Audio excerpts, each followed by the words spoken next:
Sejam bem-vindos de volta ao meu canal. Hoje falaremos sobre o Celtic Frost, mais uma banda da primeira onda do black metal. Uma banda também bastante influente em outros domínios, outros subgêneros do metal extremo, como o death metal, o gothic metal, o symphonic death metal e tantos outros. Uma banda que, embora tenha lançado poucos discos, apenas 6, também é bastante influente por conta de outros projetos do seu líder, Tom Warrior, nomeadamente o Hellhammer, que lançou um único EP em 1984 chamado Apocalyptic Raids, e o Triptykon, que é a banda que deu sequência, de certa forma, à obra do Celtic Frost e ainda está nativa. Muito bem, então, neste programa, eu vou, diferentemente dos outros, não falar da discografia indo diretamente do pior ao melhor, mas eu vou apresentar a produção, aquilo que há de mais importante na produção do Tom Warrior, sobretudo o Celtic Frost, e só no final eu vou apresentar aqueles que são, em minha opinião, os melhores e os piores álbuns da banda. Ok? Vou começar então falando justamente de 1984, quando o grupo formado na Suíça, que continha, além de Tom Warrior na guitarra e no vocal, Martin Eric M. e o baterista chamado Daniel Day, formaram o Hellhammer. Muito bem, e a banda lançou esse EP aqui unicamente, um EP que, embora originalmente contendo apenas 4 músicas, foi bastante influente. As 4 faixas que estavam presentes na versão original do Apocalyptic Raids são The Third of the Storms, Massacre, Triumph of Death e Horus Aggressor. São canções que se tornaram clássicas no âmbito do metal extremo, especialmente a faixa Triumph of Death, que não apenas resume a filosofia do fundador da banda, o Tom Warrior, Only Death is Real, uma frase que está presente em boa parte da produção desse artista tão genial. É uma faixa que também é célebre por conta da interpretação que ele faz nos vocais, que talvez tenha sido uma das primeiras a usar e abusar extremamente de um vocal agônico, agonístico, agonizante, que depois se tornou tão presente no metal extremo, especialmente no death metal. Embora o death metal, enquanto tal, ele só vai surgir como um gênero mesmo, como um subgênero do heavy metal, em meados dos anos 80. Muito bem, além do Hellhammer, do Apocalyptic Raids, também foi lançado posteriormente, na verdade nos anos 2000, as demos do Hellhammer, demos gravadas em 1983, que foi lançado então nesse CD duplo, que contém 3 demos, Satanic Rites, Dead Fight e Triumph of Death, que além de apresentar versões anteriores dessas 4 faixas presentes no Apocalyptic Raids, também tem uma série de outras que não chegaram a ter uma versão definitiva de estúdio, vale mencionar também que posteriormente foram lançadas outras versões do Apocalyptic Raids contendo outras 2 faixas, Revelations of Doom e Messiah. Todas se transformaram em clássicos do metal extremo, como eu mencionei. Curiosamente, apesar de ter sido tão bem recebida e de ser tão influente, a banda preferiu mudar o nome, um nome tão marcante como Hellhammer, para Celtic Frost, um nome, digamos assim, um pouco menos chamativo, e até estranho, digamos assim, tendo em vista a sonoridade que a banda desenvolveu. E então, já como Celtic Frost, aqui no Brasil a gente costuma também mencionar o nome dessa banda como Celtic Frost, que é muito mais apropriado ou próximo do nosso português. que, aliás, eu não vejo problema algum. Eu não acho errado falar Celtic Frost, como também não acho errado falar Bathory. Isso veremos no próximo programa. Mas, né, eu acostumei nos últimos anos a chamar a banda realmente como Celtic Frost, como ela é chamada exteriormente, a partir da língua inglesa, que é a língua predominante em suas produções, né? Embora a banda seja suíça, né? E tenha faixas em francês, em alemão também. Bem, o primeiro álbum, primeiro disco do Celtic Frost, é o Morbid Tales, lançado na Europa inicialmente como um mini LP e nos Estados Unidos como um LP. Posteriormente, tendo sido incluídas faixas de um EP que foi publicado posteriormente, chamado Emperor's Return, né? Então, hoje em dia, né, no formato CD, sempre nós temos aí as canções também presentes no Emperor's Return, né? Mas na verdade era um mini LP que não era tão curto como um EP e nem tão longo quanto um long play, né? Um álbum completo. Mas enfim, é considerado então o primeiro disco do Celtic Frost, Morbid Tales. Então, depois de lançar o Emperor's Return, a banda em 85, né, ela sofre com a saída de Martin Eric Ain, né, e também do baterista, né, que aqui no Morbid Tales foi o Stephen Priestley, que depois vai voltar à banda no final dos anos 80, num período bem diferente, né, como veremos. Aqui a banda agora tem o baterista Reed St. Mark, né, e é com ele então que a banda lança o To Megatherion de 85-86. Foi lançado primeiramente na Europa em 85 e depois nos Estados Unidos em 86, né? E um disco que também tem uma curiosidade, né? Embora apareça em algumas versões assim em CD o baixista Martin Eric Ain, né, que participou das composições e tal, mas em 85 ele deixou a banda e em seu lugar entrou Dominic Steiner, que é quem toca baixo em todas as faixas do To Megatherion, né? Mas logo depois o Martin Ain volta para a banda, né? Então aqui nós temos o To Megatherion com essa arte do artista plástico suíço também, H.R. Giger, né? Essa obra chamada Satã I e essa daqui chamada Victory 3, né?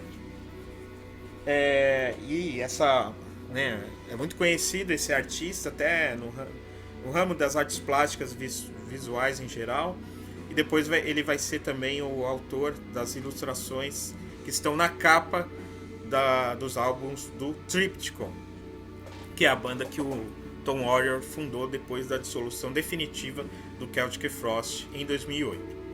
Muito bem, depois do To Megatherion nós temos o Into the Pandemonium, né?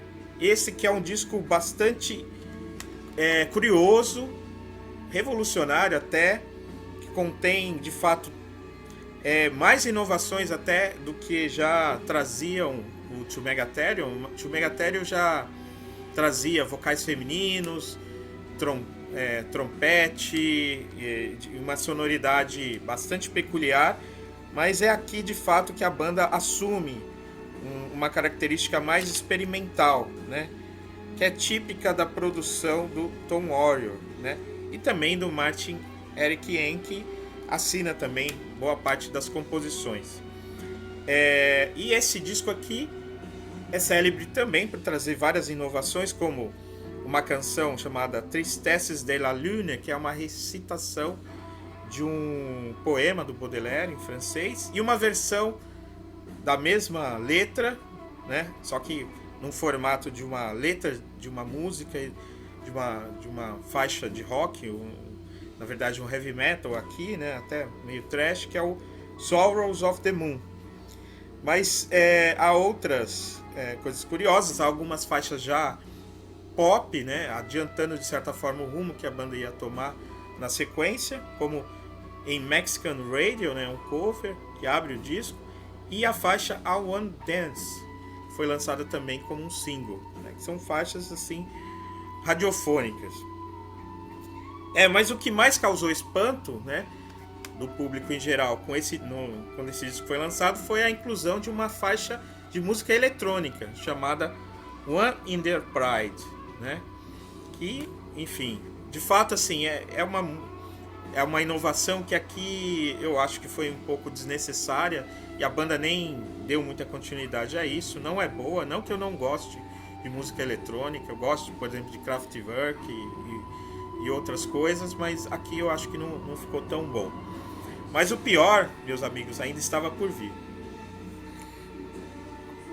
Isso aconteceu quando o Celtic Frost derreteu e virou isso aqui, Cold Lake, no ano de 1988, né? Então, essa banda aqui, que tinha esse visual de metal extremo nas suas origens, se transformou nisso aqui, uma banda de glam rock que tentava se lançar no mercado americano.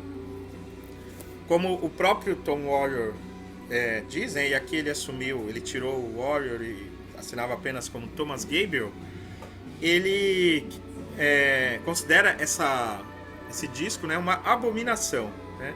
E de fato apesar de uma faixa até interessante chamada Terry Orchards, né, que é um desses pops que a banda já vinha fazendo no álbum anterior.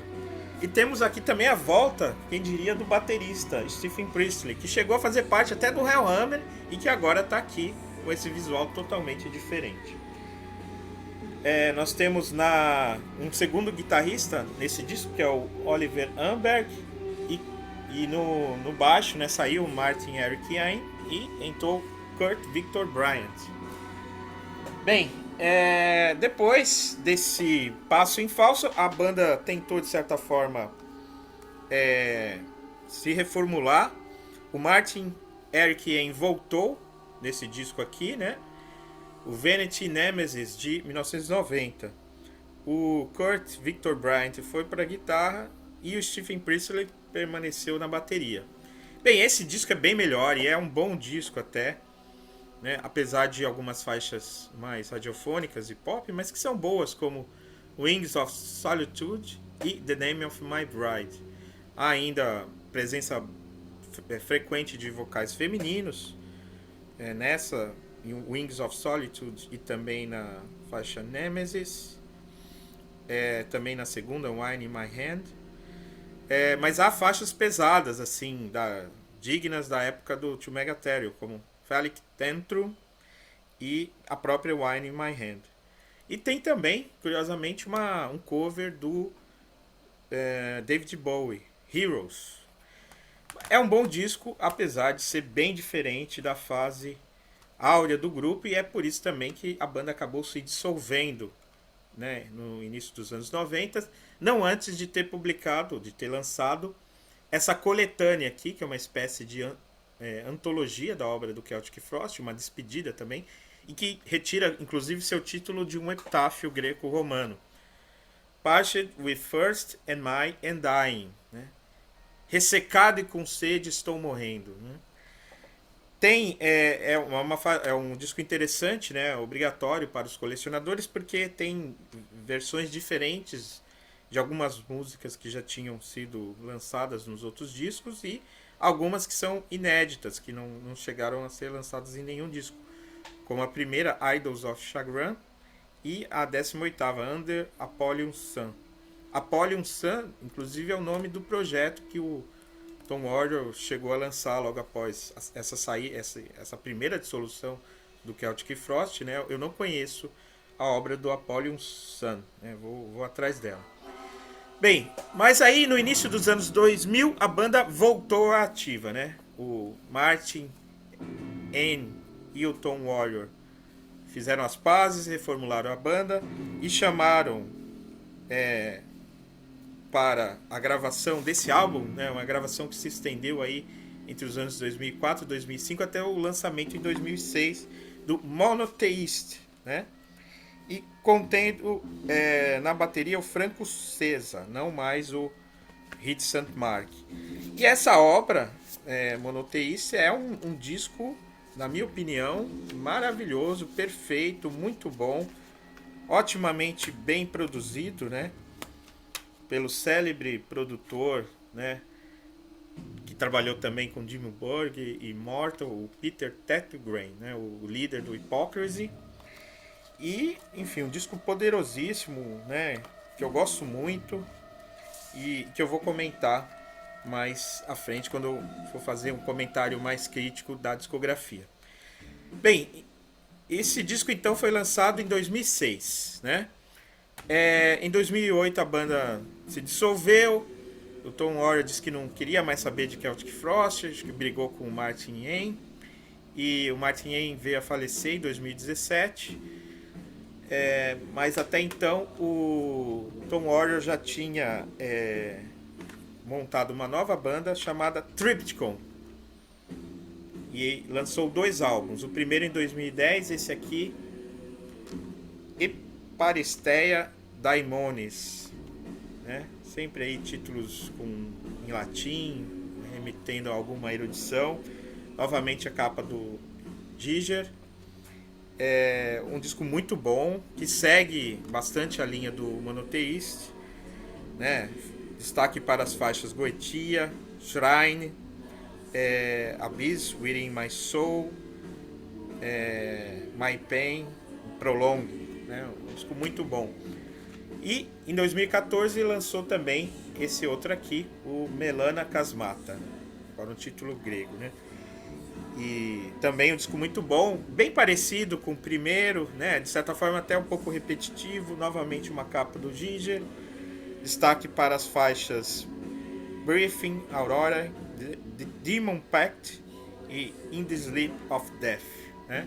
Por fim, a banda lançou em 2020, a partir de um show realizado em 2019, esse álbum ao vivo, em que a banda, como Triptykon, ela faz uma espécie de síntese, né, da carreira do Tom Warrior, e isso é exatamente essa canção, né, que vocês estão ouvindo aí ao fundo, é a segunda de uma trilogia que começa com a faixa Hex e Rye, que tem uma faixa que tem no Into the Pandemonium, depois essa Grave Eternal, que não chegou a ser lançado em nenhum outro disco, salvo engano, e o Winter, que tem no Monotheist, né? Então é esse daqui. Confesso que eu achei não achei assim lá grande coisa, tal, mas é interessante e também, né, um fã como eu do Celtic Frost e da produção artística do Tom Warrior devia ter. Assim como, para completar a coleção, o tributo oferecido ao Celtic Frost nesse volume aqui, Orders of the Tyrants, que contém covers de banda como Marduk, Dimmu Borgir, Ragnarok e outras, que pegam principalmente faixas ali dos primeiros discos do Celtic Frost. Muito bem, tendo então repassado pela discografia do Celtic Frost, não é muito difícil falar, né, quais são os melhores, quais os piores, né, tendo em vista que é uma discografia bastante reduzida. E eu vou falar só sobre os 6 álbuns de estúdios lançados pela banda. Em primeiro lugar, ou em último lugar, em sexto lugar, o pior disco do Celtic Frost não podia ser outro, né, que na verdade devia ter o nome de outra banda, uma banda chamada Cold Lake, né, que é esse aqui, né? Por razões que já ficaram claras, e o próprio Tom Warrior abomina e renega essa obra, então não vou ser eu que vou tentar salvá-la. Em quinto lugar, já um disco bom, Vanity Nemesis. É muito bom, realmente, eu gosto, acho as letras interessantes, né? Vanity, Silent Quarry, Spreading Lies. E tem, assim, um disco legal, assim, de gothic metal, né? Pra quem gosta, né? Não é à toa que o Therion, por exemplo, tem esse nome em homenagem ao Celtic Frost e muito influenciado, né? Tem até cover dessa banda, então é um disco legal. Eu gosto do Vanity Nemesis, mas ele fica em quinto lugar. Em terceiro, em quarto, perdão, eu vou de Into the Pandemonium, né? Uma obra que é boa, é interessante, é um pouco irregular, mas é muito bom disco. Destaque para as canções Mesmerize, Inner Sanctum, que é bem pesada, assim como Babylon Fell e Caress into Oblivion, e Sorrows of the Moon, a minha favorita, né? Tem a Hexerei, né, que eu gosto. Oriental Masquerade, uma instrumental também bem interessante. E, enfim, é um disco bacana, né? Que traz também nessa versão em CD as faixas do EP Tragic Serenades, que tinha sido lançado anos antes, e traz a canção In the Chapel in the Moonlight. Muito bem, então quarto lugar Into the Pandemonium. Terceiro, aqui a gente já entra nos melhores. De fato, vou ficar em terceiro lugar, eu vou colocar Morbid Tales, né? Disco muito bom, né? Que além de ter recebido todas essas homenagens aqui nesse tributo, né? A faixa Into the Cryptid Race foi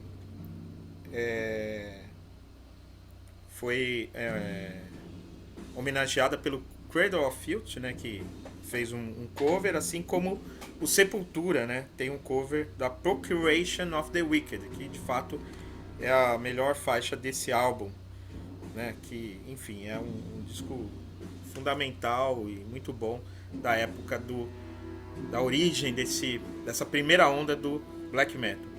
Em segundo lugar, para surpresa de muitos, eu vou colocar justamente Monotheist, um disco, como eu disse, sensacional, muito bem gravado.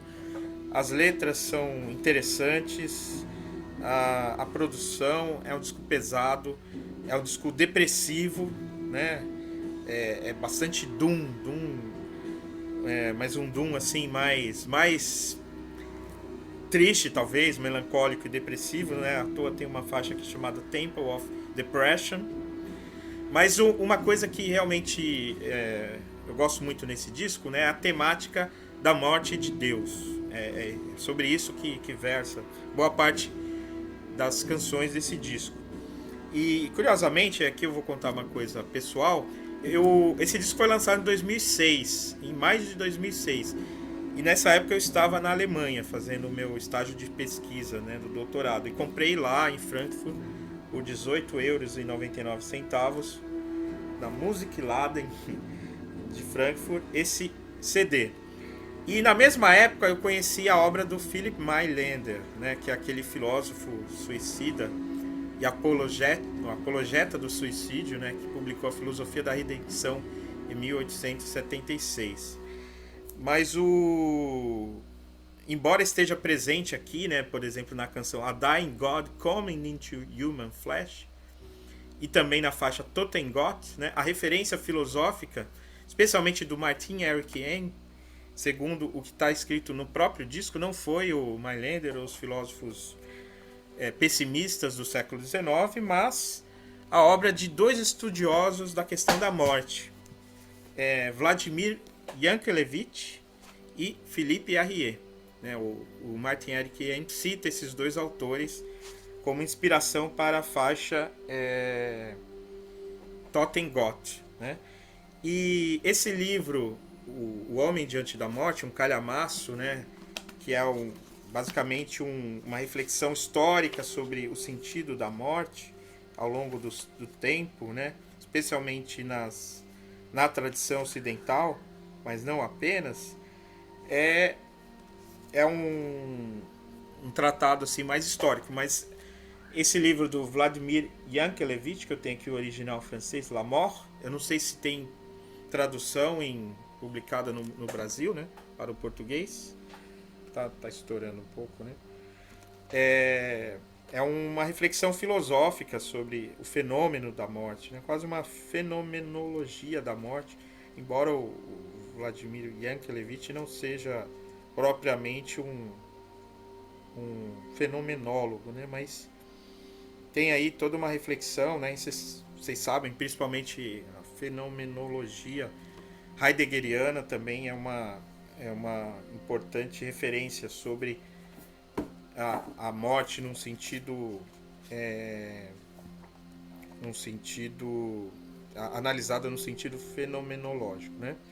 Bem, o Vladimir Yankelevich também é autor de um livro sobre um paradoxo da moral e tinha justamente na questão moral as suas principais reflexões filosóficas. Mas, como não se trata de filosofia e sobretudo de música, vou agora falar daquele que é de fato o melhor disco do Celtic Frost, que não podia ser outro que não To Megatherion, né? Assim que é a expressão grega que está no livro do Apocalipse, que se refere justamente à besta do Apocalipse. E é o grande disco do Celtic Frost, né? Do início ao fim, canções fortes, a presença dessa trombeta, né? Impressionante na introdução, Innocence and Wrath, depois The Usurper, né? E tem todo aquele Doom, né? Presente, por exemplo, Dawn of Megiddo e Necromantical Screams, que é uma faixa assim, né? Um clássico já desse tipo, né? De heavy metal pesado, lento, depressivo, sombrio. E é por isso então que o Celtic Frost é tão importante e tão legal. Mas é isso, gente. Foi esse então um episódio sobre o Celtic Frost. O próximo será sobre o Bathory, ou Bathory, como queira. E a gente continua então nessa toada falando sobre o lado mais sombrio do heavy metal dos anos 80. Acompanhem, até o próximo, obrigado por terem assistido e não se esqueçam, Only Death is Real. Nihil verum nisi mors.